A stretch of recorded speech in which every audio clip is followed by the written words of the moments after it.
Hello and welcome to the latest Bartholomew teaching tip.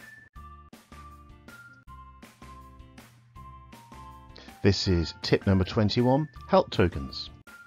For this you'll just need some of the help tokens, which can be anything from a plastic counter to the kind of thing I'll show you later on.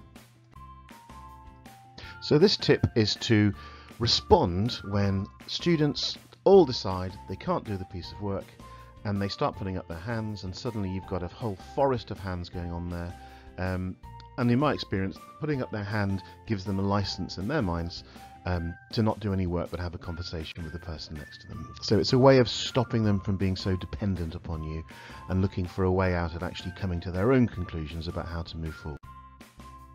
At the start of the lesson then, they are given a classroom token, and you make it clear to them that they will have to spend this if they want to get help from you. So they put their hand up as normal, you come over, and then you take this from them as payment from the help that you're going to give them.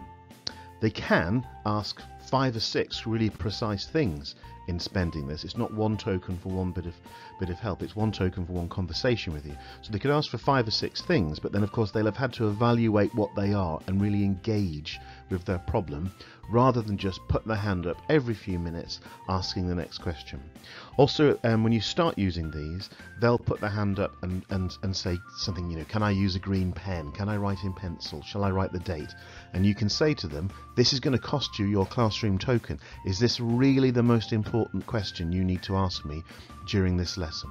So it's a way of making them take responsibility for the questions they ask and take responsibility for thinking forward about what help they might need later in the lesson, rather than just becoming completely like little sort of babies dependent upon you every few minutes to recorrect them. Obviously you've got to differentiate, so you might give some students more than one token, you might bend the rules a little bit with certain students, certainly students who've got SEND issues with the way they approach their learning. But for most students I found this a really good way of just calming down the stick up my hand, have a conversation for 2 minutes while I wait for you to come over and help me approach, which many of my particularly lower school classes seem to engage in. I hope that was helpful, and that's the end of this Bartholomew teaching tip.